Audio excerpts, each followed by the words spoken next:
కాకినాడ జిల్లా కాకినాడ రేపు చెలవుతునికి పిలుపు ఇచ్చిన జిల్లా వైఎస్ఆర్సీపీ అధ్యక్షులు దాడిశెట్టి రాజా కార్యకర్తలతో పాటు నాయకులు తుని రావాలని కోరిన రాజా మున్సిపల్ వైస్ చైర్మన్ ఎన్నికను టీడీపీ అడ్డుకుంటుంది. కలెక్టర్ ఎస్పీ వచ్చి మా కౌన్సిలర్లను కౌన్సిల్ హాల్ కు తీసుకువెళ్లాలని తుని రూరల్ సీఐ చెన్నకేశవరావు కౌన్సిలర్లను బెదిరిస్తున్నారు.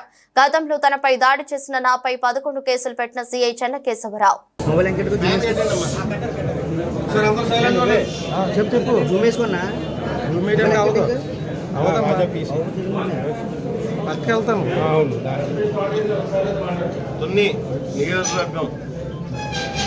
వైస్ చైర్మన్ ఎన్నికకు మొన్న 3వ తారీఖు నోటిఫికేషన్ ఇవ్వడం జరిగింది.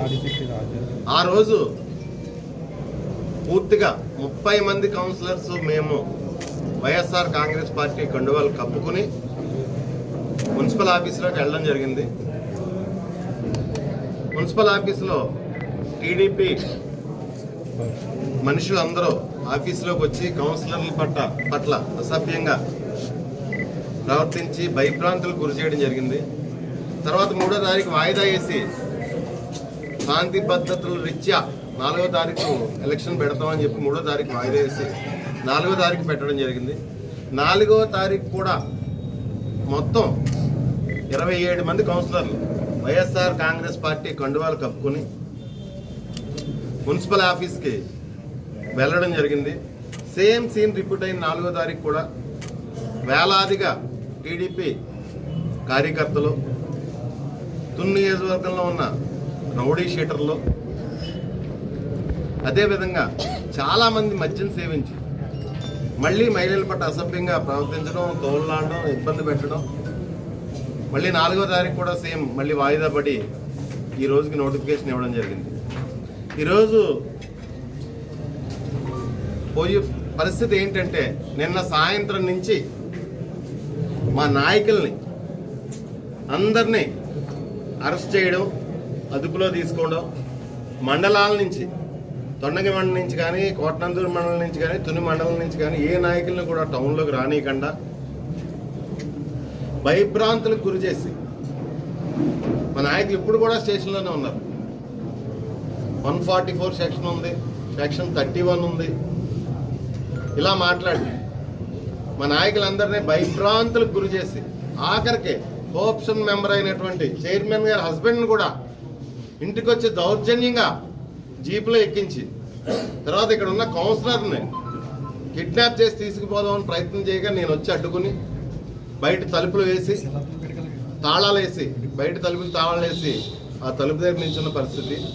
మాకేమో 144 సెక్షన్ 31 అంటున్నారు. వేలాది మంది తెలుగుదేశం పార్టీ కార్యకర్తలు, నాయకులు, రౌడీ షీటర్లు,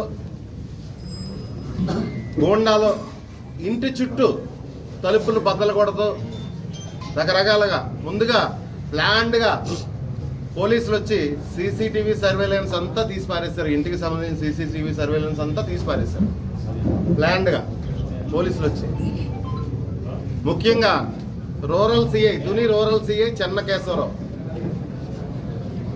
ఎందుకంటే గతంలో కాపునాడు కేసులో కూడా నేను లేకపోయినా అతని మీద దాడి చేశానని నా మీద 11 కేసులు కట్టినాడు సిఐ. అతను తునిలో భయభ్రాంతులు సృష్టించి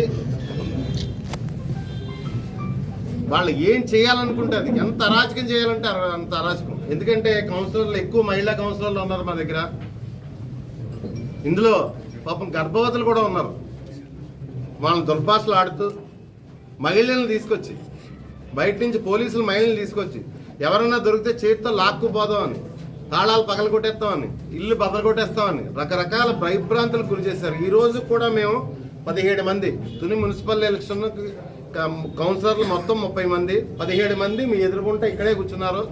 విప్ కూడా పట్టుకెళ్ళి ఎలక్షన్ ఆఫీసర్కి ఇవ్వడం జరిగింది. 17 మంది సంతకాలు పెట్టిన విప్ కూడా పట్టుకెళ్ళి ఎలక్షన్ ఆఫీసర్కి సంతకాలు పెట్టి ఇవ్వడం కూడా జరిగింది.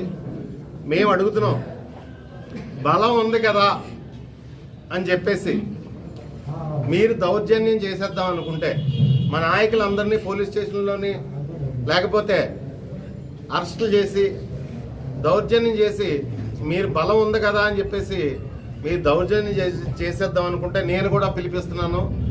చలో తుని అని చెప్పి జిల్లా పిలిపిస్తున్నాను. జిల్లా అధ్యక్షుడిగా ఈ కాకినాడ జిల్లా తూర్పుగోదావరి, ఉమ్మడి తూర్పుగోదావరి జిల్లా కార్యకర్తలందరూ కూడా రేపు తుని రావాల్సిందిగా, ఖచ్చితంగా ఈ అన్యాయాన్ని మనం ఎదుర్కొందాం. మన 17 మంది కౌన్సిలర్లని, ఈ 17 మంది కౌన్సిలర్లని కలెక్టర్ గారు కానీ ఎస్పీ గారు కానీ వచ్చి దగ్గరుండి మేము తీసుకెళ్తాం, మాది బాధ్యత అని చెప్పి తీసుకెళ్తే వారికి అప్పచెప్పి ఈ 17 మంది కౌన్సిలర్లని కూడా వారికి అప్పచెప్పి ఎలక్షన్ రేపు సజీవుగా, రేపు మళ్ళీ ఎలక్షన్ పెట్టాడు కాబట్టి సజీవుగా జరిగేలా చూడాలని చెప్పేసి నేను ప్రభుత్వాన్ని డిమాండ్ చేస్తున్నాను. అదేవిధంగా ప్రతి నాయకుడికి జిల్లాలో ఉన్న వైఎస్ఆర్ కాంగ్రెస్ పార్టీ ప్రతి నాయకుడికి కూడా రేపు చేలో తుని పిలిపిస్తున్నాను. అందరూ నాయకులు కూడా తుని రావాల్సిందిగా కోరుకుంటూ సెలవు తీసుకుంటున్నాను.